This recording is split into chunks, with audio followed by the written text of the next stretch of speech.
Salut, mon nom est Christy et j'ai 15 ans. Est-ce qu'un de vos proches vous a déjà trahi? Auriez-vous pu perdre votre liberté à cause de quelque chose que vous n'avez pas fait? Ma vie s'est presque terminée à cause de menteries et d'amour. Lorsque j'étais plus jeune, j'avais décidé que je deviendrais pharmacienne lorsque je serais adulte, dans le but de trouver un remède contre le cancer. Ainsi personne ne perdrait leurs proches comme moi j'avais perdu ma grand-mère. Elle était la personne avec qui j'étais le plus proche, et pour son intérêt, j'étudiais très fort pour me permettre d'aller à l'université et rendre mes rêves réalité. Mais parfois, mon amie d'enfance Véronica m'empêche de réaliser mes rêves. Je suis consciente de tous ces nouveaux petits amis, qu'elle change comme on change des gants, et cela me fâche vraiment. Elle veut toujours me présenter à quelqu'un de nouveau, mais je n'en ai pas envie. Elle sait à quel point les études sont importantes pour moi, mais elle continue à m'agacer. Une fois, Véronica m'avait invitée à une fête. Évidemment, j'ai refusé. Mais elle insistait et disait que je devais me détendre. Donc, j'ai accepté à une condition, que nous ne restions pas trop longtemps. Bien évidemment, Véronica s'est immédiatement trouvé un de ces beaux garçons qui se nommait Jacob, et elle a eu une aventure avec lui. Mais ce à quoi je ne m'attendais pas était qu'elle commencerait à essayer de me jumeler avec un des amis de Jacob. Bob était très persistant. Et je ne m'intéressais pas du tout à lui. Il essayait de se rapprocher de moi toute la soirée et moi j'essayais de me sauver, sans succès. Je n'ai pas réussi à rentrer chez moi à l'heure que j'avais prévue à cause que Véronica insistait à rester plus longtemps. Alors, j'ai fini par rentrer chez moi très tard. Et bien sûr, j'étais en retard à ma classe de chimie le lendemain. Merci, cher ami. Vous êtes-vous déjà présenté à l'école en retard à cause que vous avez fait la fête toute la nuit d'avant? À partir de ce jour, ma vie est devenue un vrai cauchemar. Bob ne me laissait plus tranquille et voulait constamment sortir. Bien entendu, je refusais. Je ne voulais pas de relation, mais il me suivait et me courait après tout le temps. Donc, je l'ai menacé d'appeler la police s'il n'arrêtait pas de me suivre. Merci mon Dieu, cela a fonctionné. À partir de ce jour, il a semblé disparaître et tout allait se résoudre maintenant. Mais il n'était plus mon plus gros problème. Véronica a complètement perdu la tête avec les garçons et a abandonné ses études. Je devais toujours l'aider et lui permettre de tricher. Évidemment, cela ne pouvait pas durer plus longtemps. Pendant le test, Madame Leslie nous a attrapés et nous a toutes les deux donné un F. Véronica l'a obtenu pour avoir triché et moi pour l'aider à tricher. Je savais que le chemin qu'elle prenait nuirait à sa vie et la mienne aussi. Alors, quand Véronica est venue me visiter pour me dire que Jacob l'avait laissée et qu'il l'avait bloquée de tous les réseaux sociaux, j'étais heureuse. Finalement, elle arrêterait de se mettre les pieds dans les plats et elle pourrait commencer à étudier. Je lui ai dit de ne pas s'inquiéter et de se concentrer à se préparer pour le test de demain. Attends, quel test? Véronica me demanda surprise. Évidemment, elle ne se rappelait plus du test, car elle séchait plusieurs de ses cours. Elle passait tout son temps libre avec Jacob à ne pas étudier, pas comme moi. Véronica est devenue hystérique et éclata en sanglots. Et plutôt que de me préparer, j'ai passé toute la soirée à tenter de la réconforter et la calmer, à l'écouter parler à quel point Jacob était un idiot, un traître. Elle est tombée endormie à quelques reprises et j'espérais pouvoir en profiter pour réviser la matière. Mais elle se réveillait en sursaut et recommençait tout du début. J'étais détruite le matin venu. Je n'ai presque pas fermé l'œil et je n'avais pas eu la chance de réviser quoi que ce soit. Donc, j'ai essayé d'éviter Véronica. Je n'avais pas la force de la réconforter à l'école en plus. En pensant à tout cela, je suis rentrée en classe et je suis arrivée face à face avec elle. Eh bien, adieu test! Mais Dieu merci, elle ne m'a pas dérangée. Elle n'a fait que me demander mon téléphone. Elle voulait appeler Jacob de mon téléphone car il ne répondait pas à son numéro. J'étais tellement tannée de toute cette histoire. Mais quand j'ai aperçu les larmes sur son visage, je ne pouvais pas lui refuser et je lui ai donné mon téléphone. Je ne serais pas en mesure de rédiger mon test calmement en sachant que mon amie souffrait autant. Elle est revenue quelques minutes plus tard, souriante et toute joyeuse. Elle a dit que tout allait bien maintenant et qu'ils s'étaient même rencontrés dans le couloir. Jacob s'était excusé pour son comportement et lui avait offert de repartir à zéro. Elle m'a retourné mon téléphone vidé de batterie. Elle a dit qu'il s'était éteint tout seul, même si je l'avais chargé toute la nuit. Très bien. J'étais heureuse pour mon ami, même si je pensais que l'idée de tout recommencer avec Jacob était une très mauvaise idée. Je n'ai rien dit. Mon amie était heureuse et moi aussi. Je lui ai dit de réviser la matière avant le test, mais elle m'a totalement ignorée. Elle a dit que tout irait bien et elle retourna à rêvasser à son petit ami. Elle se foutait de tout. Madame Leslie est entrée et demanda à tout le monde de bien vouloir se préparer. Au même moment que le test commençait, j'ai entendu l'alarme à feu et l'annonce que toutes les classes étaient annulées. Nous avons tous évacué l'école, ce qui voulait dire qu'il n'y aurait aucun test. « Je t'avais dit que tout irait bien », m'a dit Véronica, toute souriante. J'étais perplexe. J'avais désespérément besoin de passer ce test. C'est ce qui me permettrait de savoir si je pouvais participer à la compétition. Vous êtes-vous déjà fait évacuer de l'école pendant un test très important? Le jour suivant, la police est arrivée chez moi et m'a emmenée à la station. J'ai essayé de résister de toutes les façons possibles en citant mes droits, mais c'était inutile. Ils ne m'ont pas dit pourquoi ils m'avaient emmenée ici pour un très long moment. J'essayais de repenser à tous les événements récents qui auraient pu m'amener ici. Mais la vérité était bien pire que je l'avais imaginé. On m'accusait d'avoir appelé la police et rapporté une bombe à l'école sous de faux prétextes. Et on me dit que de telles farces ne passeraient pas inaperçues. Maintenant, une équipe de recherche de bombes essayait maintenant de trouver s'il y avait vraiment une bombe dans l'école ou si ce n'était qu'une farce. Mais dans mon cas, j'étais la principale suspecte. J'étais sous le choc. Je n'avais pas appelé qui que ce soit, mais... Oh! J'avais prêté mon téléphone à Véronica. J'ai donné cette information aux policiers et ils ont immédiatement convoqué Véronica. Je l'avais aidée tant de fois. J'étais certaine qu'elle pourrait tout expliquer à la police.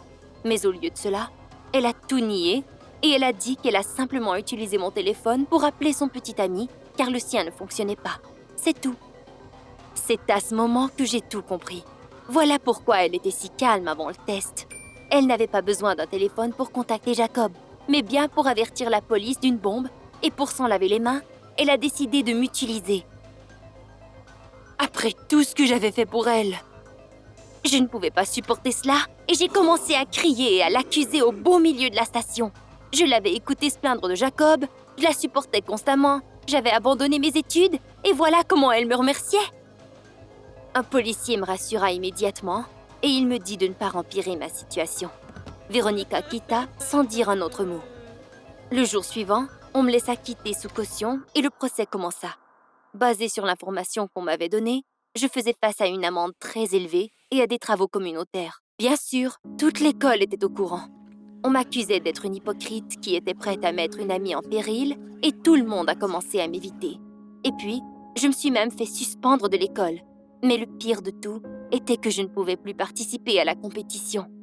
J'avais très peur que cela serait la fin de ma vie. Alors, j'ai décidé de parler à Véronica. Elle a juré qu'elle n'avait appelé personne d'autre que Jacob et qu'elle n'avait pas rapporté aucune bombe. Eh bien, seulement Jacob qui lui avait demandé pour le téléphone dans le but de faire un appel car le sien était vidé de sa batterie. Mais cela n'avait rien à voir. Que veux-tu dire, cela n'avait rien à voir? Évidemment, c'était lui qui avait fait le coup. Il s'était servi de Véronica et m'avait utilisé pour être libre de toute accusation. Je lui ai demandé de révéler ses faits en cours. Ainsi, je serais libérée de toute accusation contre moi. Mais Véronica a dit que j'étais jalouse d'elle et qu'elle avait remarqué depuis longtemps que j'avais le béguin pour Jacob. J'ai essayé de la faire revenir sur terre, mais c'était inutile. Elle a dit que j'essayais de porter le blâme sur Jacob et elle quitta. Le procès était à un jour. J'étais sur le point de craquer. Mes notes étaient de pire en pire. Madame Leslie n'avait plus confiance en moi et mon rêve de devenir pharmacienne et de trouver un remède contre le cancer était terminé. Le jour du procès, j'avais abandonné tout espoir. Je n'avais pas de témoin. Ma prétendue meilleure amie voulait protéger son petit ami plutôt que moi. Ma vie était terminée.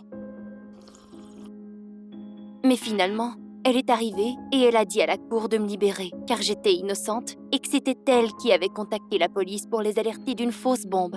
Et tout ça car elle n'était pas prête pour le test de chimie. J'étais hors de moi. J'ai commencé à engueuler Véronica au beau milieu de la cour. Elle savait combien je voulais devenir pharmacienne. Ma grand-mère l'avait aimée comme si elle était sa propre petite fille. Nous nous sommes fait séparer à ce moment. Véronica n'en pouvait plus et elle éclata en sanglots, disant que ce n'était pas elle qui avait fait l'appel. Jacob lui avait simplement demandé de dire cela, car il avait un test de maths ce jour-là, pour lequel il ne s'était pas du tout préparé. Véronica ferait tout pour garder son amour. Un mois plus tard, toutes les accusations contre moi avaient été soulevées, et puis mon ami et moi avons fait la paix. Jacob s'est fait punir, et Véronica coupa toute communication avec lui. Il joua la carte de la pitié pour un moment, mais Véronica ne se ferait plus utiliser de la sorte. Le plus important était que je n'avais plus une mauvaise réputation et on me laissa participer à la compétition de chimie. Cela voulait dire que mon rêve deviendrait réalité après tout. Abonnez-vous à notre chaîne pour ne pas manquer nos nouvelles histoires. Salut à tous, je m'appelle Alex et j'ai 16 ans maintenant. Avez-vous déjà été victime d'une arnaque? Laissez les escrocs entrer dans votre maison. Quand j'avais 1 an, mon frère aîné Steve a été kidnappé. Ma famille et moi étions à une foire et j'ai commencé à me sentir mal. Mes parents m'ont emmené au cabinet d'un médecin voisin et mon frère est resté dehors. Quand mes parents ont compris cela, ils étaient partis. Maman, papa, la police, toute la ville le cherchait depuis des mois. Mais tout cela a été en vain. Mes parents n'ont pas pu faire face à la perte. Vivre ensemble est devenu une épreuve. Chacun se sentait coupable de ce qui s'était passé. Ils ont divorcé quand j'avais 5 ans. Nous vivions séparément, mais ils étaient en bons termes. Je suis restée avec eux à tour de rôle et je ne me suis pas sentie privée d'attention. Les années ont passé, mes parents s'en étaient remis, mais parfois je les vois regarder les photos de Steve, retenant leurs larmes. Un soir, quand j'étais chez maman, la sonnette retentit. Maman est allée voir. Puis j'ai vu maman en larmes étreindre quelqu'un sur le pas de la porte. En me rapprochant, j'ai vu un jeune homme serrant maman avec des larmes aux yeux. Il m'a vue et a dit « C'est moi, Steve, je suis de retour. » Je n'en croyais pas mes yeux. Mon frère disparu depuis 15 ans était à notre porte. Comment est-ce possible? Il ressemblait un peu au garçon sur nos photos de famille. À l'intérieur, il a dit qu'il vivait avec une famille dans la ville voisine. Il avait toujours pensé qu'il n'y appartenait pas et ne leur ressemblait pas. Il avait un état d'esprit différent, des loisirs, même une couleur de cheveux différente. Quand il a commencé à demander, ils ont avoué qu'il avait été adopté. Après avoir appris cela, Steve a décidé de trouver sa vraie famille et a finalement trouvé maman. Maman et moi ne pouvions pas y croire. Nous avions dit au revoir à Steve il y a longtemps et maintenant il se tenait ici.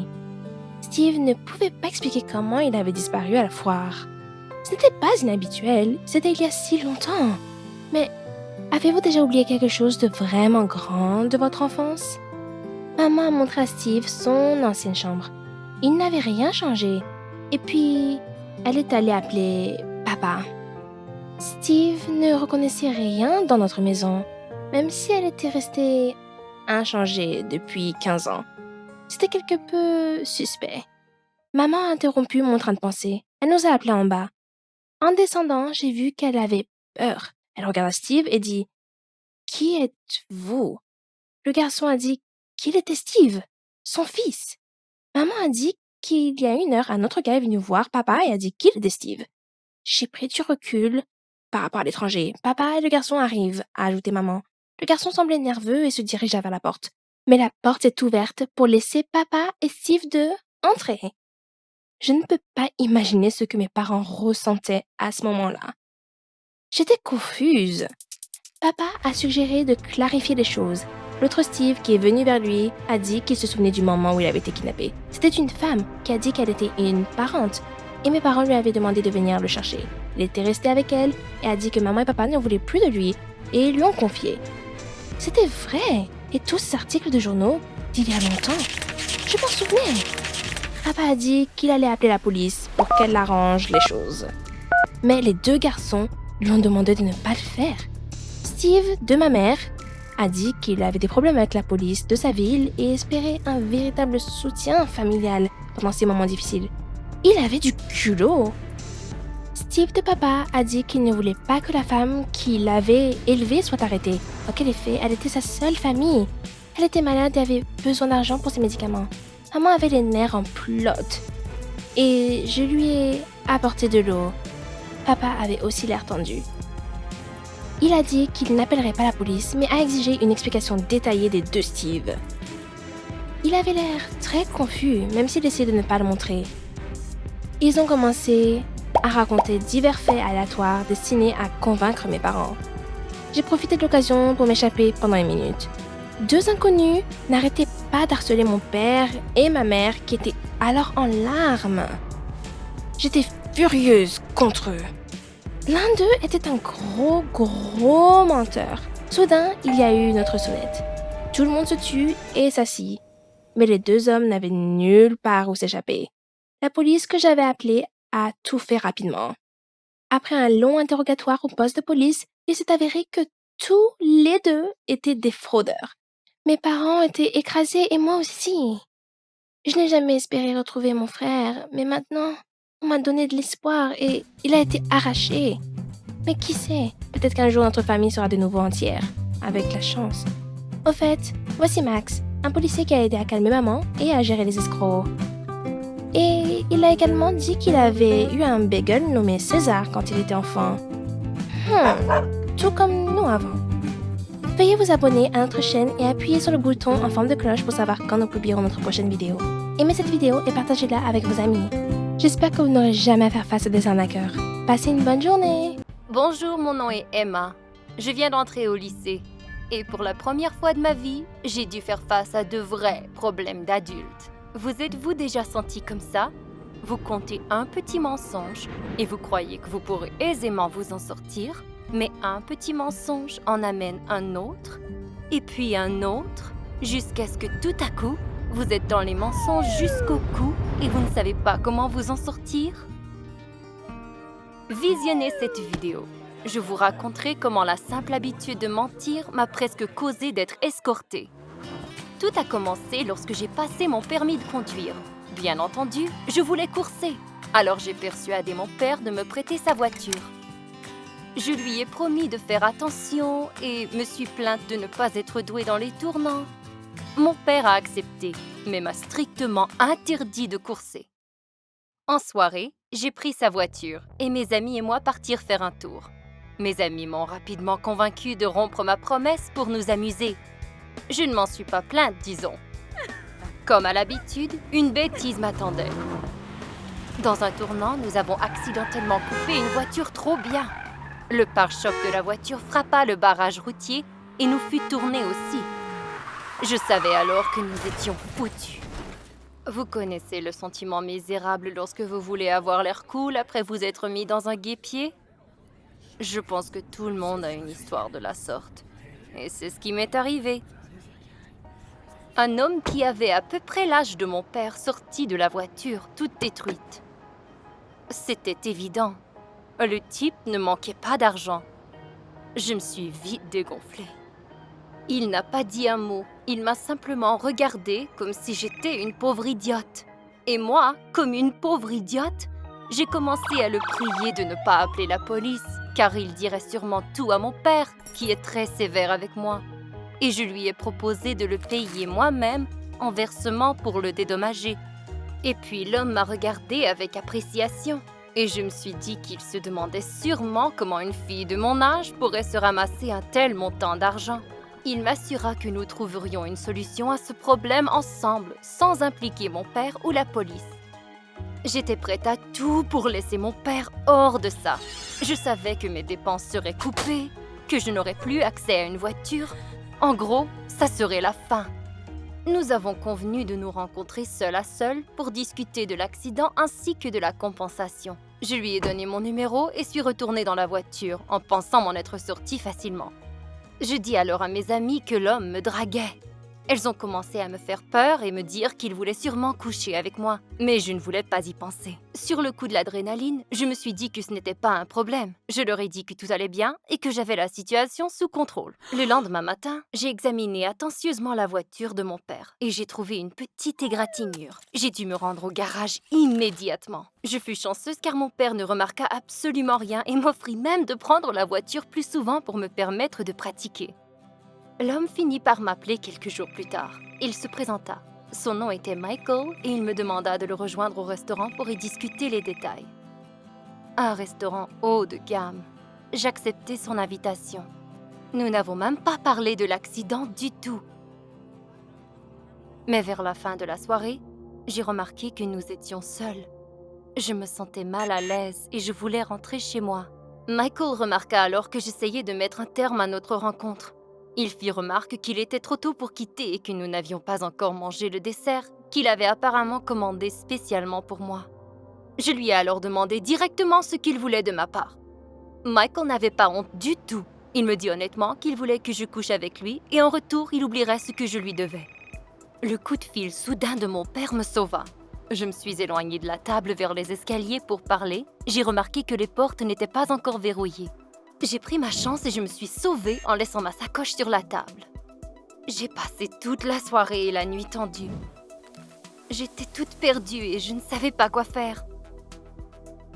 Devrais-je en parler à mes amis ou mon père? Devrais-je alerter la police? Devrais-je appeler le type et accepter de coucher avec lui? Pendant que j'essayais de mettre de l'ordre dans mes pensées, Michael m'appela. Il me dit qu'il voulait encore résoudre le conflit sans impliquer la police et m'invita à l'accompagner à une petite fête, là où nous pourrions continuer notre tête-à-tête. C'était un vrai jeu de bon flic.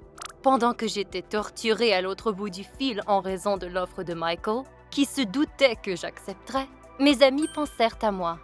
Je les avais convaincus que tout allait bien quelques jours plus tôt et maintenant elles voulaient retourner en voiture faire un tour. J'ai essayé de leur faire croire que j'avais peur de reprendre le volant, mais elles ne m'ont pas cru. Ellen me demanda si je voulais toujours rapporter l'accident à la police si j'avais de graves pépins avec le type. Le type?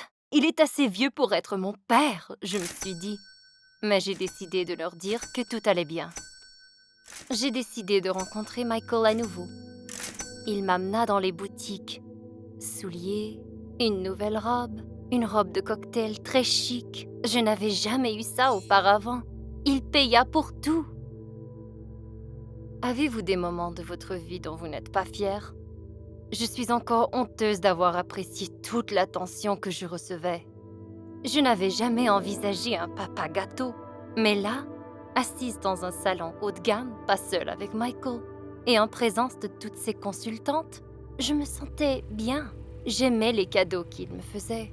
J'aimais sa confiance en lui, sa galanterie. Il était si mature et solide, et cela me fit penser. Peut-être, oui. Mais au rendez-vous, j'étais totalement humiliée. Michael m'avait apporté à une fête, mais c'était une fête où tout le monde se connaissait. C'était clair aux yeux de tous que je ne faisais pas partie de ce monde et que mon statut était d'assez dépens. Je recevais constamment des regards voyeurs. C'était très déplaisant. Je n'avais pas réalisé à quel point. Pensez-y. Je croyais que Michael était la personne la plus agréable à cette fête. Après la fête, Michael m'a dit que nous allions chez lui. Il était très confiant, comme s'il ne m'était même pas possible de refuser. Je me suis assise dans sa voiture en pensant « Ah, et puis tant pis, je suis prête. » Je me suis imaginé à ce moment que nos ébats sexuels seraient terribles, que Michael serait dominant, comme le gars de 50 nuances de gris.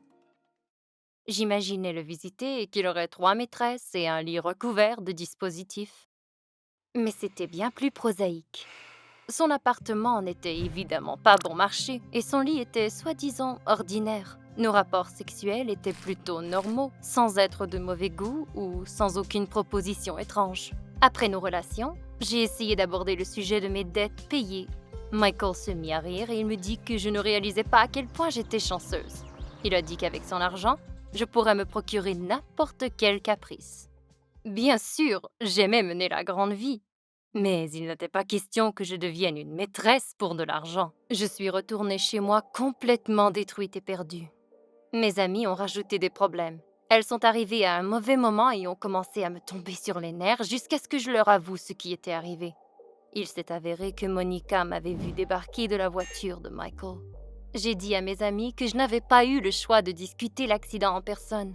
Crystal m'a offert de tout avouer à mon père. J'ai refusé en disant que j'avais trop menti pour m'en sortir maintenant. Nous avons passé toute la soirée à essayer de trouver une solution. Michael m'a envoyé un texto pendant la fin de semaine.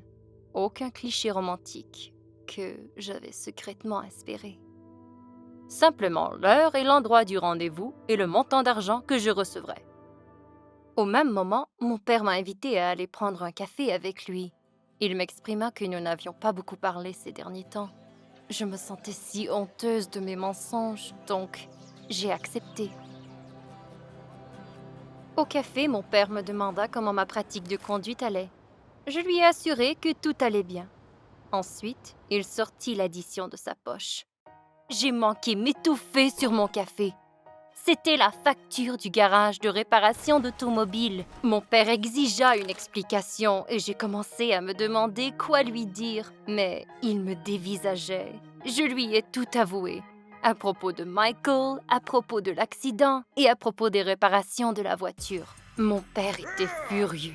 Je croyais qu'il serait fâché contre moi, mais il était furieux et jura d'écorcher la peau de Michael. J'avais peur parce que Michael avait plusieurs connexions et beaucoup d'argent. Mais quand mon père me demanda le numéro de Michael, je n'ai pas pu tenir le coup. Le matin suivant, nous avons eu un rendez-vous.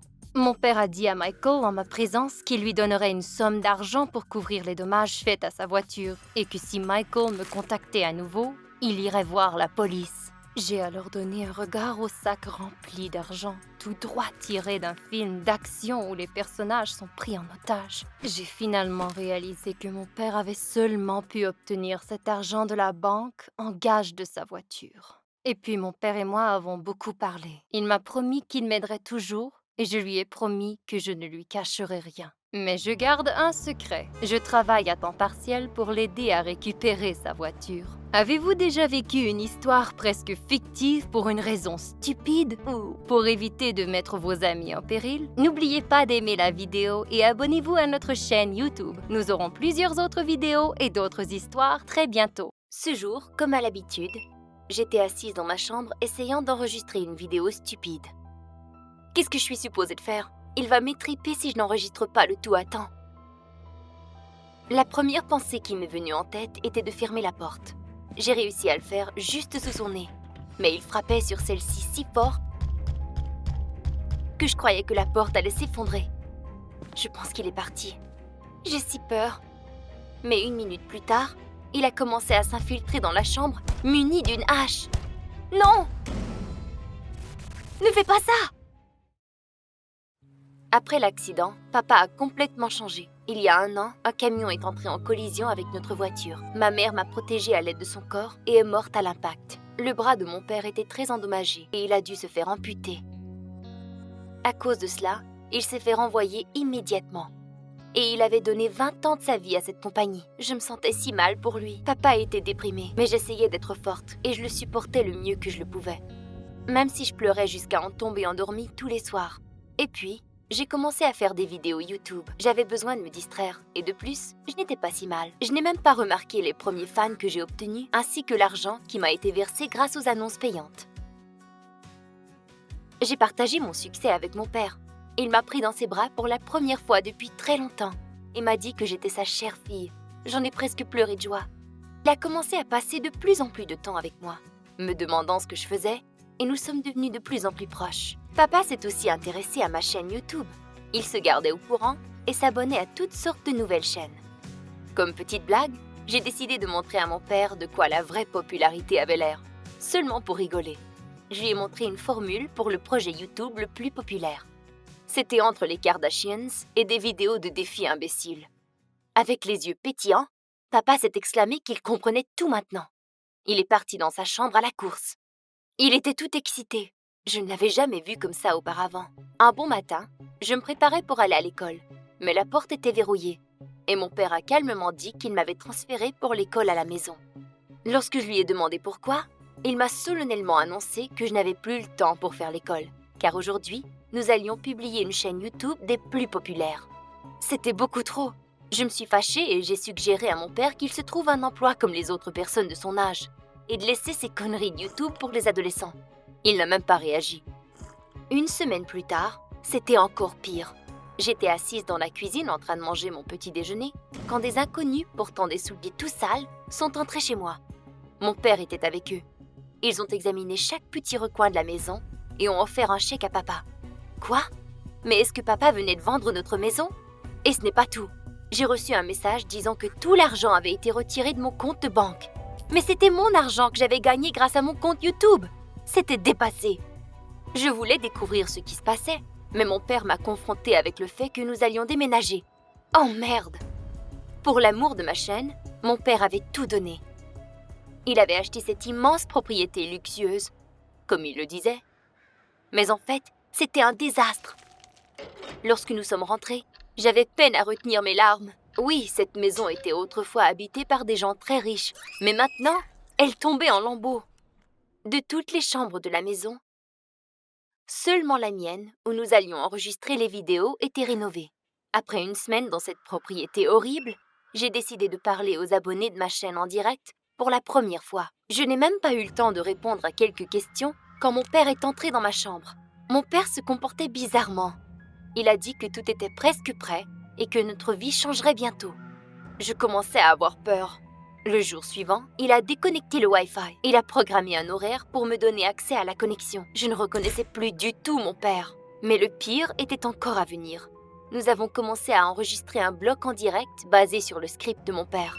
Je me présente, Nikki, la fille de 2 parents riches avec des troubles de personnalité bipolaires et des tempéraments agressifs. Mon père avait écrit en détail chaque mot et chaque mouvement et s'assurait que je suivais bien le script à la lettre. Il me faisait faire des trucs absolument ridicules, du genre sauter dans un bain rempli de glace, raser mes sourcils, manger des vers de terre.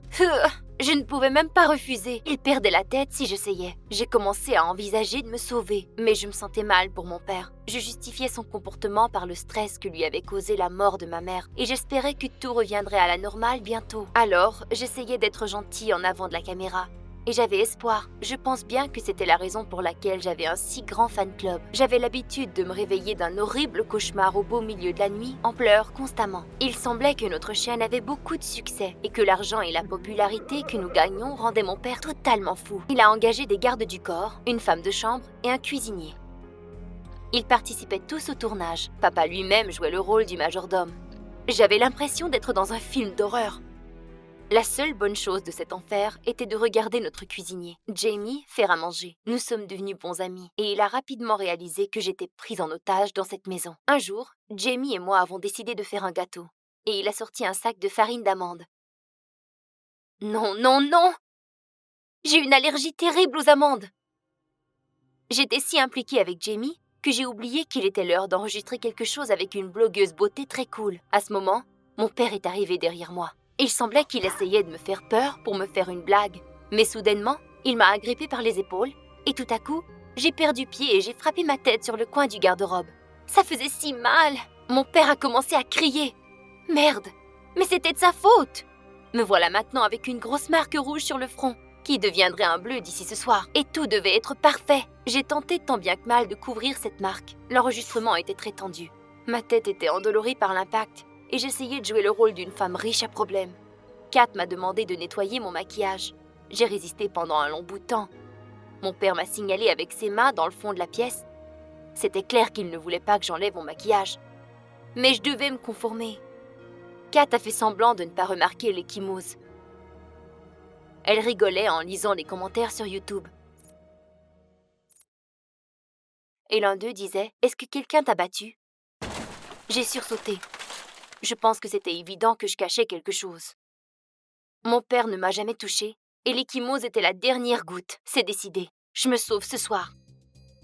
Après le succès de la diffusion, mon père était si heureux qu'il oublia de verrouiller ma porte. C'était ma chance. La nuit tombée, j'ai commencé à me diriger vers la sortie derrière la maison. J'y étais presque. Mais le garde était endormi dans la cuisine. J'ai essayé de me faufiler derrière lui, mais j'ai accidentellement effleuré la vaisselle et tout a tombé sur le plancher. Et puis, je me suis dirigée vers la porte aussi vite que je le pouvais. Je suis arrivée dans la rue, mais juste avant de sauter par-dessus la clôture, le garde m'a attrapée. On m'a emprisonnée à nouveau. La prochaine diffusion était une semaine plus tard. Honnêtement, je n'avais pas l'air trop bien. Avec un sourire forcé, j'ai dû raconter une autre histoire de ma vie. Et dans un des commentaires, j'ai aperçu « Si tu as besoin d'aide, commence à parler de robe. » J'ai immédiatement ouvert la porte du garde-robe et j'ai sorti une robe. Et l'Internet a disparu. Mon père est entré dans la chambre, m'a attrapé par le bras et a commencé à me crier après. Du genre que je n'ai pas respecté le script et que j'ai tout bousillé son plan merveilleux. Il m'a tirée et traînée dans le couloir et m'a lancée dans un garde-robe. Je suis restée là, assise pendant plusieurs heures, dans le froid et le noir. Soudainement, j'ai entendu des pas. C'était Jamie. Je l'ai supplié d'ouvrir la porte, mais il m'a gentiment souhaité un joyeux anniversaire et il quitta. J'étais toute seule à nouveau. Le matin venu, mon père m'a laissé sortir et a commencé à me féliciter comme si de rien n'était. C'était absolument dégoûtant. Je ne voulais plus rien de sa part maintenant. Je n'étais qu'une petite poupée parfaite pour l'émission YouTube de mon père. Je suis allée en direct et j'ai reçu plusieurs messages me demandant de faire un gâteau de fête. Mes fans voulaient que je souffle mes propres bougies. Il y avait tant de messages que mon père accepta. Mais évidemment, ce serait sous sa condition. Lancer de la nourriture sur Jamie et d'agir comme une dingue. La seule bonne chose de cette journée était que je pourrais passer plus de temps avec Jamie. Je n'étais même pas offensée qu'il n'avait pas ouvert le garde-robe. Peut-être que je le méritais vraiment. Lorsque nous avons commencé à faire la cuisine, Jamie était visiblement nerveux. À un moment, il a sorti de la farine d'amande et m'a chuchoté « Fais-moi confiance ». Mais que faisait-il? Il savait que j'étais gravement allergique. Cependant, je m'en fichais à ce point. Les poupées n'ont pas le droit de parler. J'ai silencieusement mélangé la farine dans la pâte et j'y ai goûté. Comme de fait, les amandes ont causé une grave réaction allergique et j'ai commencé à m'étouffer, comme lorsque j'étais enfant. Et puis, ma mère m'avait sauvée. Oh, comme j'aimerais qu'elle soit ici. Je ne comprenais pas ce qui se passait. Je pense que mon père a crié quelque chose concernant un médicament et tout a disparu. Je ne sais pas ce qui se passait, mais je sentais que quelqu'un me tenait. Je savais que c'était Jamie quand je l'ai entendu parler aux gardes. « Sortez, elle est mourante !» Voilà l'ambulance. Ils étaient si rapides. C'était déjà très difficile de respirer. J'étais certaine que c'était maintenant la fin pour moi. Et tout à coup, j'ai pris un respire. J'ai réussi à ouvrir mes yeux et j'ai vu mon père en train d'essayer de rattraper l'ambulance au loin. Aussitôt que j'ai regagné conscience, les garçons m'ont dit qu'ils étaient d'énormes fans. Et de vrais médecins. Il s'avérait qu'après le tournage, ils ont créé un groupe de fans fermé. Ensemble avec Jamie, ils avaient manigancé un plan pour me délivrer. Ils m'ont emmené chez Jamie. Mes fans m'attendaient avec toutes sortes de sucreries. J'ai immédiatement raconté la vérité à tout le monde. Jamie m'a donné mon téléphone ce soir-là. Mon père avait appelé au moins 100 fois. Je n'ai jamais répondu et j'ai bloqué son numéro. J'en avais la chair de poule. Non, papa. Je ne retournerai jamais avec toi. Salut, mon nom est Chloé, j'ai 17 ans et j'adore les animaux. Avez-vous déjà perdu un de vos animaux de compagnie? Est-ce que vos parents ont tiré la chasse d'eau sur votre petit poisson rouge? Ou avez-vous eu à euthanasier votre chien? Si vous avez eu à faire cela, alors vous savez à quel point ça peut être difficile. Ma perte était immense, très, très grande, parce que mes animaux de compagnie étaient toute une famille de cerfs. Mais je peux toujours les voir. Visionnez cette vidéo jusqu'à la fin pour découvrir comment j'ai perdu mes animaux et comment ils ont été empaillés pour être admirés. Je ne fais pas qu'aimer les animaux. Je suis prête à travailler à leur côté pour le reste de mes jours, ce qui était un rêve devenu réalité dans le parc paisible de Redwood, où mes parents y travaillaient comme gardiens. Toute mon enfance s'est déroulée au parc Redwood, où j'avais l'habitude de jouer avec des petits lapins entre les billots de bois rouge, et non avec les autres enfants sur le terrain de jeu. Pendant que mes parents faisaient leur tournée du parc, je prétendais que j'étais Mowgli. Il y avait un très grand musée d'histoire naturelle rattaché au parc. J'aimais bien y passer mon temps, à admirer les animaux empaillés, les expositions et les vitrines. C'était génial, car il y a quelques mois, je m'étais essayée à devenir une guide au musée et j'ai rapidement réalisé que les touristes aimaient bien mes histoires sur les animaux et nos longues marches à travers le parc. En passant, je veux vous dire que parmi tous les animaux qui habitaient le parc Redwood, mes animaux préférés étaient les cerfs et les chevreuils. Et j'avais même une paire préférée, une biche tachetée et son petit. Je passais tellement de temps auprès d'eux qu'ils ont commencé à répondre à ma voix et venaient même chercher des gâteries dans ma main. Dites-moi, si votre vie paisible était détruite en 1000 morceaux dans l'espace d'un moment, comment vous sentiriez-vous? C'est exactement ce qui m'est arrivé. Non, elle ne s'est pas terminée. Et ce n'était pas un cauchemar, mais quelque chose d'horrible est arrivé. Pour commencer, malgré mon amour insatiable des animaux, un des chevreuils empaillés dans le muséum me foutait la trouille. Un énorme cerf qui se tenait debout là, dans le hall des artiodactyles. Il me rappelait une de ces statues de cire que l'on trouvait au musée là où mes parents avaient l'habitude de m'amener lorsque j'étais petite et où l'ambulance était venue me chercher. Alors j'évitais toujours cette pièce. En gros, tout allait à merveille. La compagnie de mes animaux préférés, descendant tout droit de l'histoire de Bambi. Un emploi à temps partiel que j'adorais et qui m'apportait beaucoup de plaisir. Qu'est-ce qu'une adolescente pourrait vouloir de plus? Tout était très banal au commencement. Les tournées matinales et en soirée habituelles de mon père. Cette fois-ci, il m'amena avec lui. Et je le regrette encore à ce jour. Près d'une des clôtures à mailles, mon père découvra un gros trou qui faisait toute la longueur de la clôture, de haut en bas. Il croyait que cela devait avoir été causé par un animal corpulent. Papa était clairement nerveux et appela immédiatement les services de contrôle animalier de l'État pour rapporter l'incident. Il était certain qu'un animal de large grosseur avait rupturé la clôture. Je n'aimais pas cela du tout, et l'inquiétude de mon père ne m'inspirait pas confiance, non. Ils ont promis à mon père de commencer des recherches dans les entourages pour trouver le coupable, mais...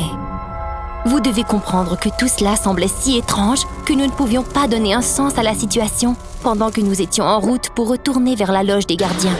Papa essayait de me calmer, disant que cela s'était produit auparavant depuis qu'il avait commencé à travailler au parc et que je n'avais pas à m'inquiéter. Je n'ai pas réussi. Je continuais à m'inquiéter, concernant les services de contrôle animal ignorants et pour l'animal en question qui rôdait sûrement les parages. Durant le souper, j'étais si nerveuse. Mais je devais le cacher. Je n'étais pas très douée. Alors, quand mes parents se sont mis au lit, j'ai volé une des lampes de poche de mon père pour retourner à la scène étrange. Il y avait quelque chose qui ne tournait pas rond. Ne vous faites pas berner à penser que j'avais peur de marcher dans les bois du parc Redwood seule en pleine nuit. J'étais née là, et on m'avait élevée dans ce parc même. Je connaissais chaque raccoin de cet endroit comme le fond de ma poche. Je suis arrivée à l'endroit en question et me suis assise devant la clôture sur le sol froid en admirant la rupture. Je ne pouvais pas additionner les faits dans ma tête. Je n'étais pas très bolée en histoire et je faisais souvent des fautes d'orthographe. Mais cela ne m'a pas pris longtemps avant de réaliser que la clôture avait été rupturée avec des sécateurs. L'effraction avait été commise par une bête sur 2 pattes, la pire de toutes bêtes. Un jour, un homme était entré de la même façon pour commettre un acte dégoûtant avant le dîner, pendant que le gardien était trop paresseux pour faire sa tournée et ne pensait qu'à manger sa soupe chaude et son ragoût. Si cela avait été un animal de large taille, il y aurait des traces ou des empreintes de griffes. Les animaux, et spécialement les plus gros, ne passaient pas sans se faire remarquer. Mais ici, on ne pouvait distinguer aucune empreinte.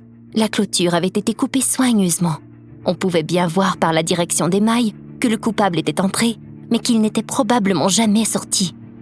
Il y avait alors présentement des gens quelque part dans ce parc immense qui n'étaient sûrement pas venus avec l'intention de faire un tour guidé, car ils étaient entrés par effraction de manière illégale sans payer à l'entrée. J'aurais dû avoir peur.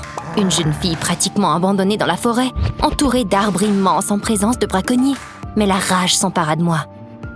Je bouillais d'excitation en retournant chez moi pour aller chercher quelque chose pour me protéger. Je n'ai pas pris la chance de prendre une arme. Les choses ne se termineraient sûrement pas bien. J'ai dû me contenter de cette lampe de poche, un talkie-walkie qui me connecterait immédiatement à un gardien du parc, mon lance-pierre, avec lequel j'étais championne au tir. Imaginez-vous avoir à défendre ce qui vous est le plus cher. Seriez-vous prête à vous battre comme moi? Comme un Indien, j'ai suivi les traces des criminels à la clôture et je me suis enfoncée dans la forêt noire. Le braconnier était tout près d'une mangeoire à chevreuil. Audacieusement et bêtement, j'ai révélé ma présence en pointant la lampe de poche dans sa direction. Je n'avais pas assez de mains pour tirer à l'aide de mon lance-pierre, non. Je n'ai fait que dire que j'allais contacter la sécurité et la police immédiatement, en brandissant mon talkie-walkie comme preuve. Cette aventure intense me donna un trop-plein d'adrénaline. Le braconnier a dû le remarquer, car il s'est retourné doucement en essayant de me calmer. Il a dit que tout cela n'était que pour l'argent et qu'il ne me voulait aucun mal. Il avait simplement besoin d'une peau de chevreuil et blablabla. Je l'écoutais à peine. Au moment où je m'apprêtais à alerter la sécurité, j'ai cru entendre quelqu'un rire derrière moi. J'ai poussé un cri de peur. Oh, je le regrette encore. Au son de ma voix, mes animaux sont arrivés, aveuglés par la lumière et ma lampe de poche. Ma biche était là, suivie de son bébé, qui hésitait à mettre une de ses pattes toutes frêles en avant de l'autre. J'avais si peur, je me suis sauvée. J'ai dû traverser la clôture et disparaître dans la nuit. Mais ma mémoire m'a abandonnée. Mon pied est tombé dans une tanière de blaireau. Ma cheville s'est entorsée et ma tête a frappé une roche. À mon réveil, endolori partout sur mon corps et au derrière de ma tête, tout était fini. Les braconniers avaient été capturés, le service de contrôle animal avait été appelé. Tout juste à l'entrée du parc, et mes parents m'ont envoyé à l'hôpital en ambulance. J'avais frappé ma tête très fort. Alors, il ne restait que la moitié de la famille de chevreuils ici au parc Redwood. Et mes animaux étaient les premiers à se faire abattre par ces foutus criminels. J'ai tellement pleuré qu'on a eu à me garder à l'hôpital pour un jour additionnel. Mes parents savaient à quel point j'adorais ces animaux. C'est peut-être pourquoi papa a convaincu le gérant du parc de rajouter quelques animaux à la collection de taxidermie. Et il fit venir un professionnel qui tourna mes pauvres chevreuils en animaux empaillés magnifiques qui avaient presque encore l'air en vie. Ma présence à la cour de justice était suffisante pour enfermer ces deux malappris pour un long moment. Mais j'avais complètement perdu ma foi en l'humanité. À partir de maintenant, je me suis promise de ne faire confiance qu'aux animaux. Le taxidermiste m'a permis de travailler avec lui un peu. C'était excitant, mais triste. Mais j'étais heureuse d'avoir ne serait-ce que cette pauvre chance de garder mes animaux préférés près de moi en mémoire de leur vie.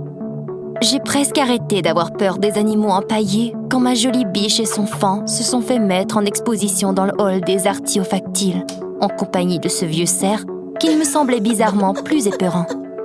Maintenant, il a sa propre famille de chevreuils et j'aime bien m'asseoir sur le sol devant eux pour les admirer, étudier ou simplement faire de la lecture. Maintenant, j'essaie d'apprivoiser les chevreuils à nouveau, mais je ne veux plus qu'ils répondent au son de ma voix pour ne pas les attirer dans un bourbier accidentellement par une nuit noire. J'amène les touristes visiter ma famille préférée du musée en leur disant à quel point elles étaient des chevreuils adorables. L'histoire de ces braconniers au parc Redwood est devenue un scandale. Tout le monde adorait la courageuse adolescente qui s'était présentée en cours. Je veux dire, moi. Hélas, ces braconniers sont toujours attirés au parc à cause de tous ces bénéfices. Un aspect horrible de la nature humaine, vous ne trouvez pas? Je préfère passer mon temps libre en compagnie de mes animaux dans le musée paisible. C'est mieux avec eux qu'avec les êtres humains. Avez-vous aimé mon histoire? Je pense que vous avez pu constater tout mon amour des animaux et que cela rendra le monde un peu meilleur. Je veux y croire. Abonnez-vous à notre chaîne. Nous avons de nouvelles histoires chaque semaine et elles ne sont pas pires que la mienne. Aimez la vidéo si vous l'avez trouvée intéressante. N'oubliez pas d'apprécier vos animaux pendant qu'ils sont encore ici.